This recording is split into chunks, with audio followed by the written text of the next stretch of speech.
You know, guys, the Cowboys traded their 2027 fourth-round pick for Rashan Gary, and they have very high hopes for him, that he's going to bring noticeable improvement to this defense. But you know, it's not just about the player, it's about the system that actually allows that player to show his skills, his toughness, and his resilience at his absolute best. Now, Rashan Gary just got in front of the cameras and opened up about Christian Parker and this defense, and he basically just confirmed everything we feared and hoped at the same time. I'm going to break all of that down for you in detail. And look, the George Pickens drama is still going, and we just got the chance to hear directly from him. Does he show up to mandatory minicamp or not?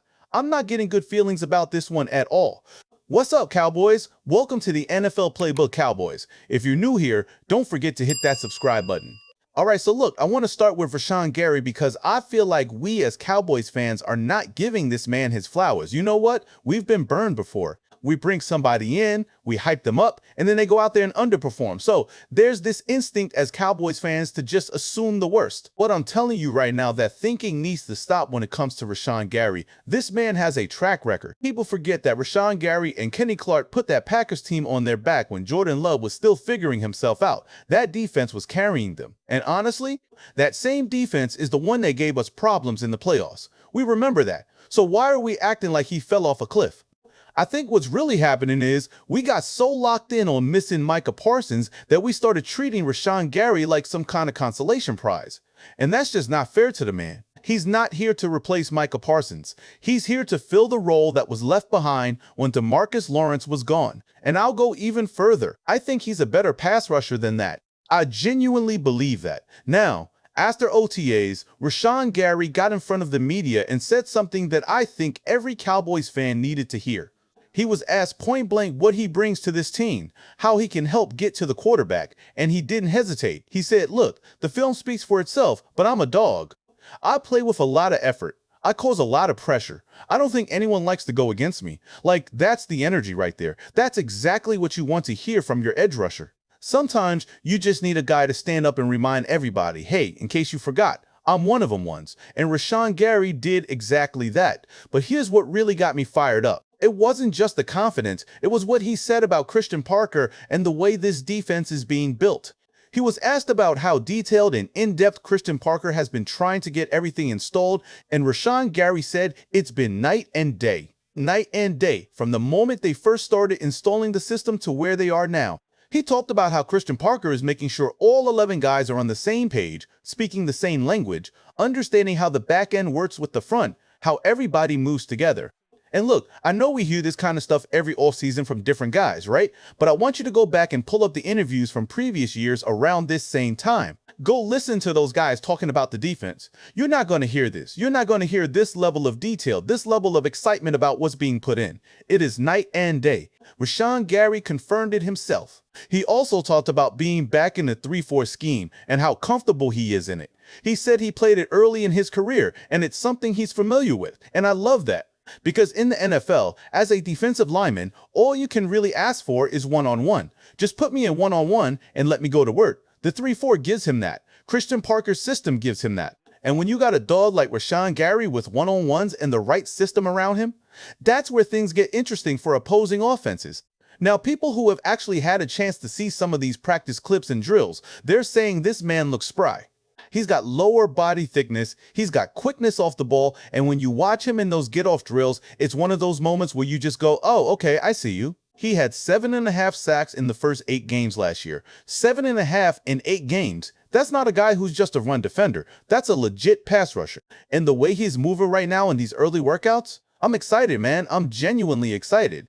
He also talked about the young guys, Caleb Downs and Malachi Lawrence. He actually calls him Molly, which I thought was cool. And he said these two are hungry, taking notes like they don't even know anything about football, coming in with their hat down, willing to work mentality every single day.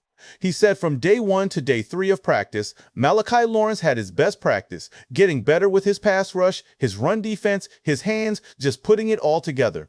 That's a guy who's been in that room watching, pouring into these young players, and that's another thing we're sleeping on. It's not just Rashan Gary himself, it's what he's adding to that entire outside linebacker room. Everybody in that room can fly around, everybody can cause havoc, and they're all competing every day, pushing each other. That's the model. And when work stops feeling like work, that's when you know something special is building. So, I said it before, and I'll keep saying it. This defense has a real chance to go from worse to respectable, and Rashan Gary is a big part of why I believe that. Trust the process on this one, guys. Trust it. All right, now I got to shift over to the George Pickens situation, and I'll be real with you. My mood changes a little bit when I talk about this one, because on the one hand, I love what George Pickens brought to this team last year. He proved everybody wrong. He came in and was not only a great player, but a real leader for this team.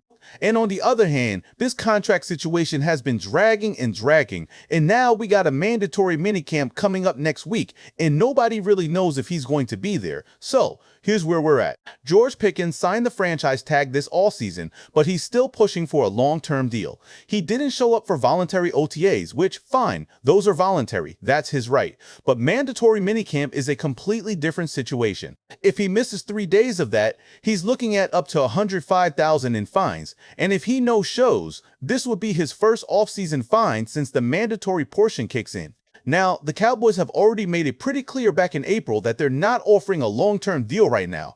They expect him to play on the franchise tag in 2026. And George Pickens, he's not happy about it. That part doesn't take a genius to figure out.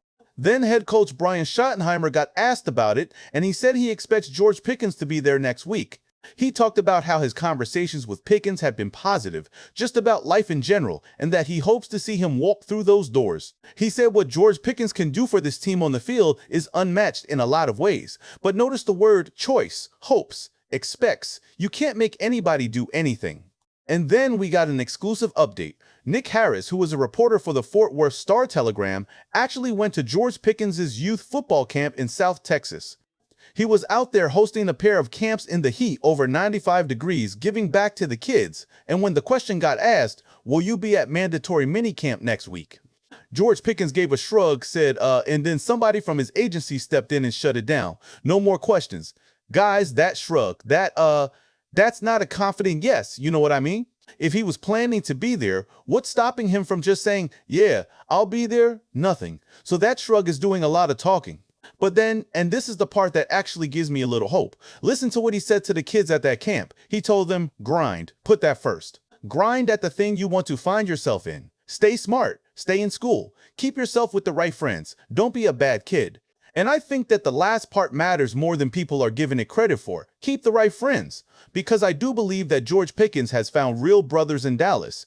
I believe Dak Prescott, CeeDee Lamb, those guys, that brotherhood is real to him. And I think at the end of the day, that's what's going to bring him through that door on Tuesday. Does it make sense for him to hold out? No, he has already signed the tag. He's already locked in for 2026. Holding out doesn't get him a new deal. It just gets him fined and gives people more reason to question his character, and people are already doing that based on what happened in Pittsburgh. He's been working hard to change that narrative in Dallas. Don't throw that away now. So, look, I believe George Pickens will show up on Tuesday, but I'm not going to pretend that shrug didn't happen, because it did. We'll all find out together on Tuesday. Until then, let me know in the comments. Do you think George Pickens shows up? And are you as fired up about Rashan Gary as I am? Because if you're not, go back and watch this video again. Y'all know what it is. See you next time.